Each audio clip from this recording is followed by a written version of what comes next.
Assalamualaikum dan salam sejahtera kepada pelajar-pelajar tingkatan 2. Pada hari ini kita akan belajar sejarah.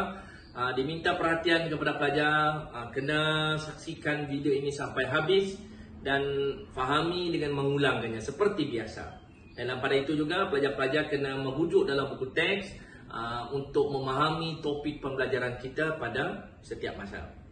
Okey, semoga pelajar mengambil bahagian dalam latihan yang telah pun disediakan. Harap maklum, terima kasih. Pada hari ini kita akan belajar bab 2, iaitu sistem pemerintahan dan kegiatan ekonomi kerajaan alam Melayu.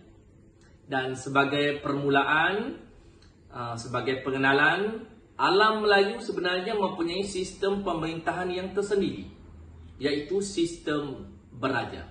Dan alhamdulillah, sistem ini di negara kita masih lagi wujud dan dikekalkan sampai ke hari ini, walaupun ada negara-negara lain yang sudah pun pupus sistem kerajaan di negara mereka. Alhamdulillah. Sampai ke hari ini, kerajaan kita masih lagi mengekalkan sistem beraja. Jadi masyarakat alam Melayu juga menjalankan pelbagai kegiatan ekonomi seperti pertanian, perdagangan, mengutip hasil hutan dan hasil laut, serta perlombongan dan pembuatan. 2.1 Sistem pemerintahan. Sistem pemerintahan yang diamalkan oleh kerajaan alam Melayu yang masyhur ialah sistem beraja. Dan sistem beraja ini terbahagi kepada dua, iaitu pusat dan wilayah. Baik, kerajaan Funan, pertama sekali kita akan lihat dari sudut raja. Raja-raja Funan menggunakan pelbagai gelaran. Antaranya termasuklah Kurung Benam, yang bermaksud Raja Gunung. Raja di Raja, yang melambangkan Raja Funan sebagai Raja segala raja, dan Cakravatin, yang bermaksud pemerintah alam sejagat. Sekarang kita lihat pemerintahan pusat dan wilayah. Jadi kerajaan Funan dibantu oleh golongan agama dan golongan tentera. Jadi Funan dibahagikan kepada 7 buah wilayah. Saya ulangi, 7 buah wilayah, dan ketua wilayah ini terdiri daripada putera-putera raja. Mereka digelar sebagai raja kecil.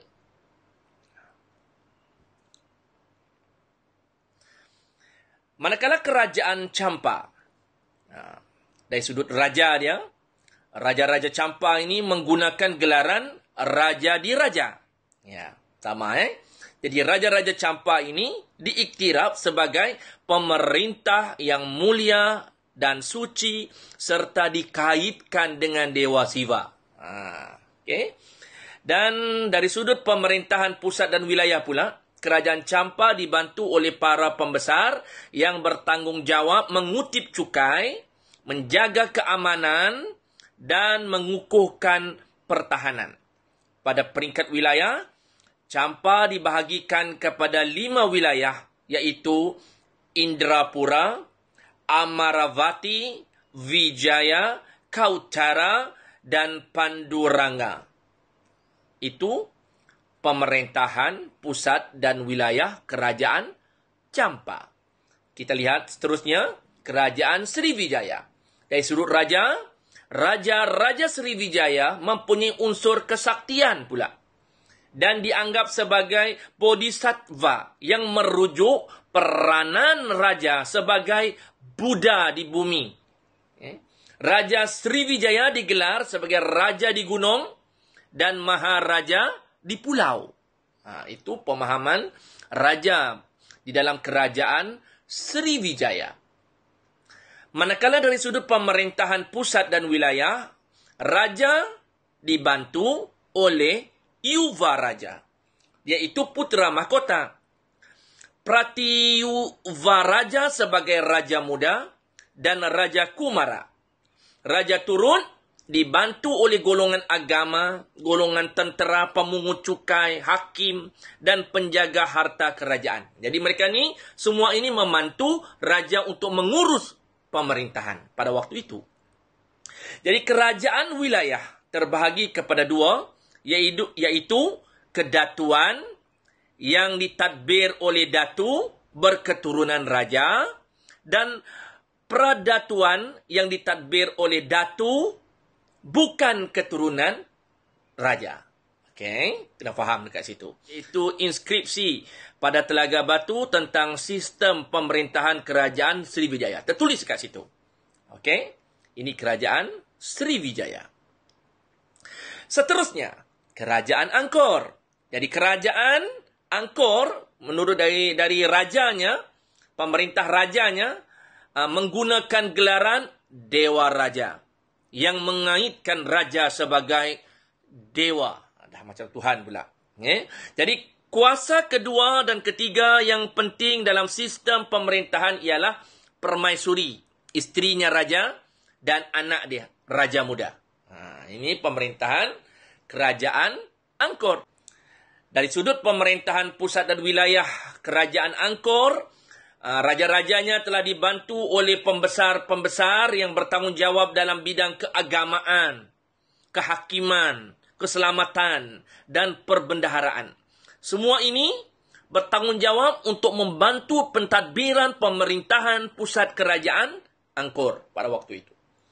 Pada peringkat wilayah, Angkor terbahagi kepada wilayah, daerah kecil dan kampung. Macam kita pada hari inilah, lebih kurang.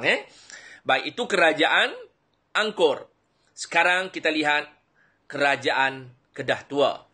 Sebenarnya kerajaan Kedah Tua ini banyak dibayangi oleh kerajaan besar di alam Melayu, terutamanya kerajaan Sriwijaya. Namun begitu, kerajaan Kedah Tua mempunyai bentuk pentadbiran yang mudah dengan adanya seorang ketua. Ketua ini mengurus hal perdagangan dan keagamaan. Apabila kerajaan Kedah Tua menjadi sebahagian daripada kerajaan Sriwijaya, corak pemerintahannya turut berubah. Dan kerajaan Kedah Tua menjadi sebahagian daripada peradatuan kerajaan Sriwijaya. Tengok perkembangan dia sendiri macam mana. Baik, itu kerajaan Kedah Tua. Seterusnya kita lihat kerajaan Majapahit.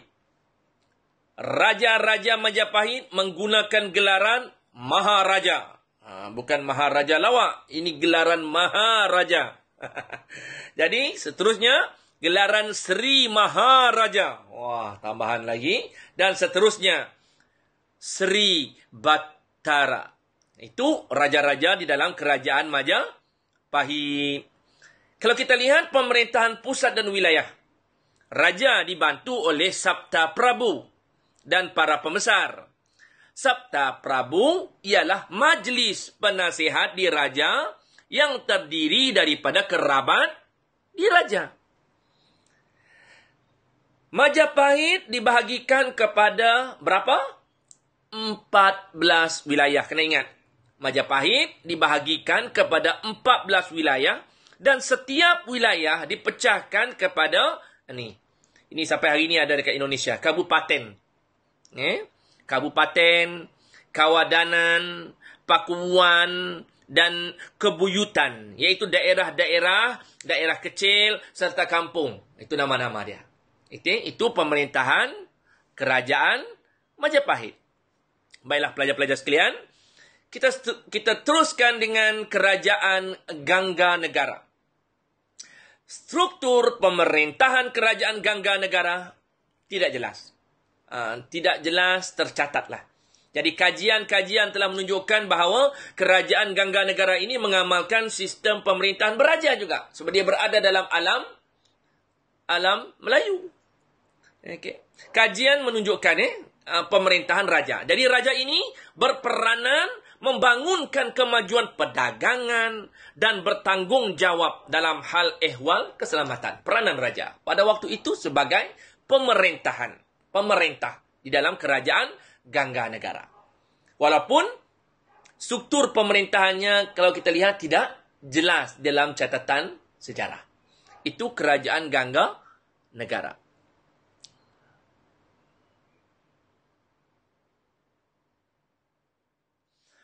Sistem pemerintahan merupakan tonggak penting dalam usaha raja-raja kerajaan alam Melayu ini untuk membangunkan kerajaannya. Sistem pemerintahan yang teratur dengan susunan kuasa raja di puncak pemerintahan yang dibantu oleh pembesar-pembesar pusat dan wilayah telah mewujudkan kestabilan di alam Melayu pada waktu itu. Oleh itu, kita harus menghargai kestabilan dan keamanan negara supaya kita dapat hidup makmur dan maju. Seperti hari ini, kita hidup di dalam sebuah negara yang merdeka. Sejak tahun 1957, Tanah Melayu merdeka dan kerajaan dan pemerintahan kewujudan Malaysia pada tahun 1963. Kita hidup di dalam keadaan masyarakat yang majmuk. Ada Melayunya, ada Cinanya, ada Indianya, ada Ibannya, ada Bidayuhnya, ada Kedazannya. Kita bersatu padu, bersama-sama, hidup dalam harmoni, tanpa membuat kekacauan dan kekecohan. Hingga akhirnya, kalau kita bersatu, maka kita akan dapat menjadi sebuah bangsa, sebuah negara yang makmur dan maju. Ini sejarah yang perlu kita belajar sejak dari dulu lagi. Inilah tujuannya kita belajar sejarah. Jangan buat kesilapan lalu dan jadikan contoh silam itu menjadi kekuatan untuk menempuh masa depan. Baiklah pelajar-pelajar sekalian, kita teruskan.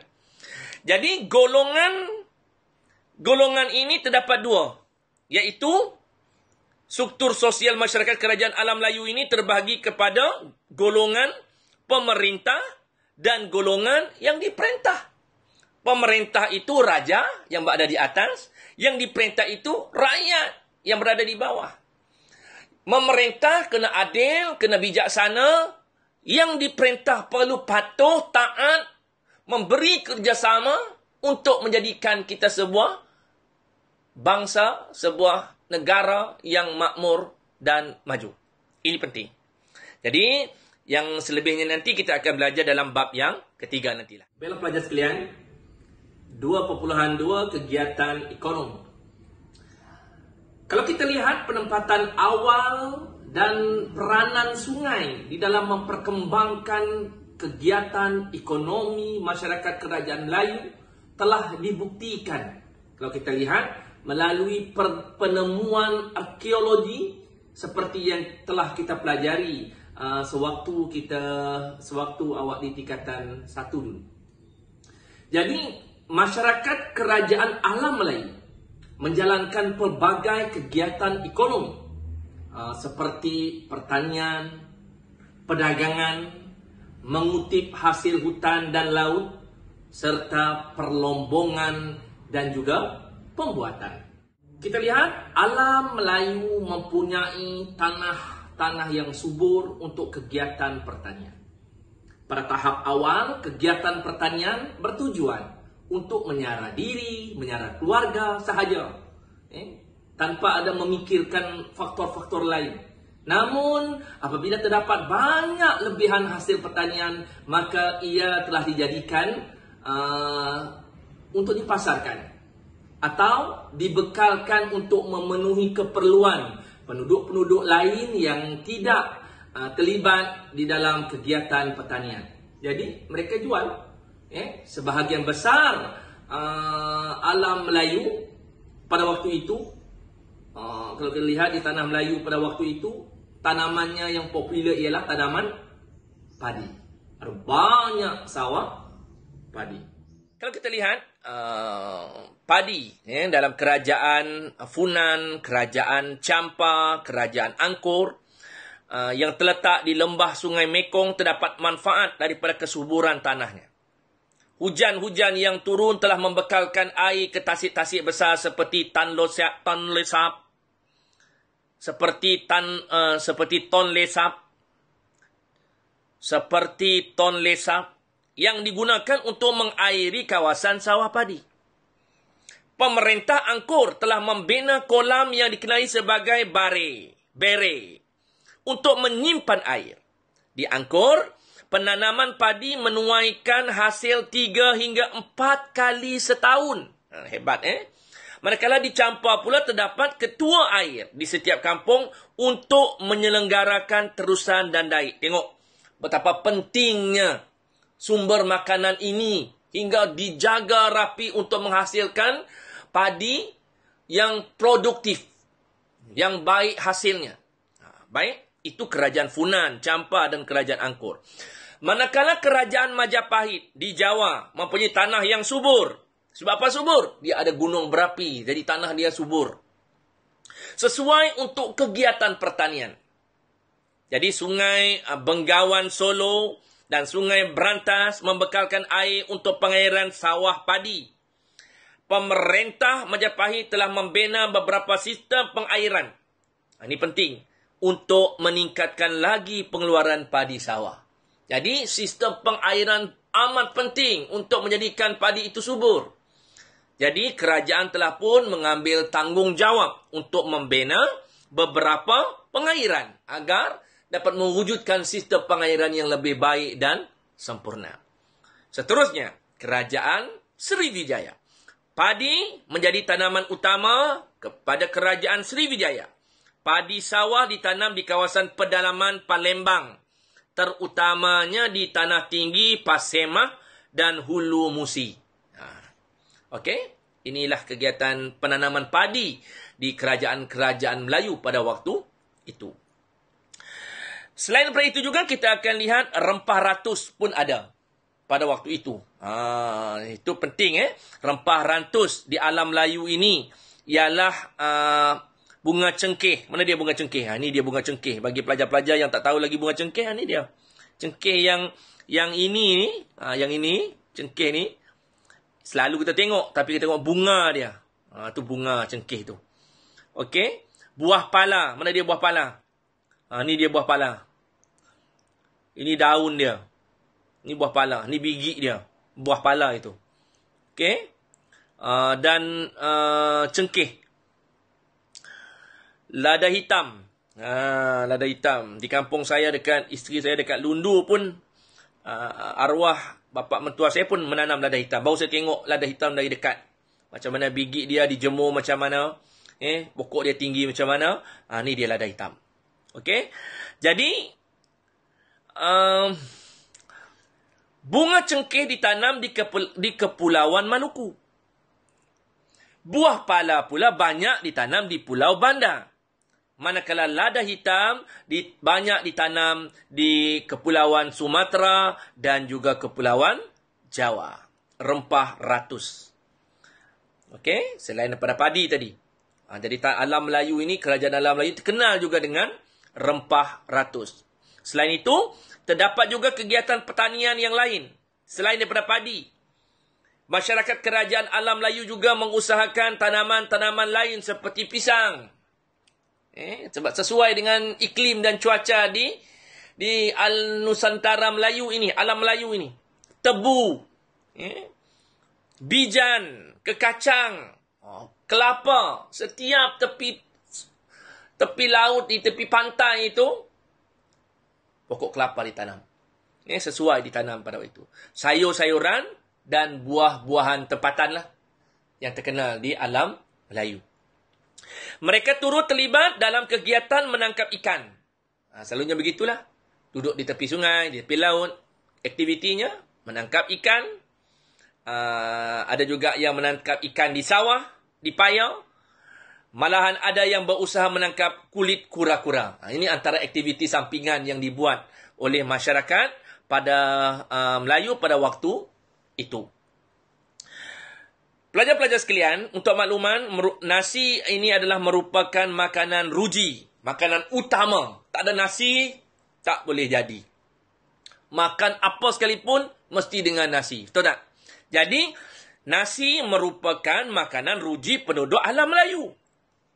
Sebab itulah tanaman padi menjadi keutamaan. Sampai ke hari ini, di Indonesia, di Malaysia sendiri, di Thailand, di Filipina, di Vietnam, Myanmar, semuanya menjadikan makanan padi sebagai padi ini adalah tanaman utama.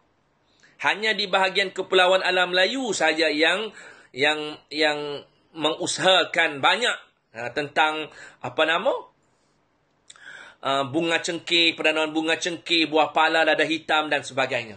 Tapi tanah-tanah yang besar luas ditanam padi. Okey? Baiklah pelajar-pelajar sekalian, sampai situ saja dulu pembelajaran kita pada hari ini. Sampai jumpa lagi. Assalamualaikum. Salam sejahtera. Itulah tadi pembelajaran kita pada hari ini. Diharap pelajar-pelajar menjawab soalan kuis yang saya sediakan dalam Google Form. Jadi pelajar-pelajar menjawab. Saya nak tengok berapa orang yang menyaksikan video ini. Apa yang saya nampak sebelum ini ada pelajar yang terus menjawab. Dia tidak tengok video, dia tidak baca buku. Tengok jawapannya, kalau ada 10 soalan dia cuma betul 1-2 saja. Nampak sangat dia tidak buat rujukan sebelum menjawab. Jadi pelajar-pelajar sekalian, ada juga pelajar yang dapat 10/10. Tahniah. Itu membuktikan dia telah pun menyaksikan video sampai habis dan membuat rujukan dalam buku teks, dalam buku rujukan dan sebagainya. Okey, selamat mencuba. Sampai jumpa lagi. Assalamualaikum warahmatullahi wabarakatuh. Bye.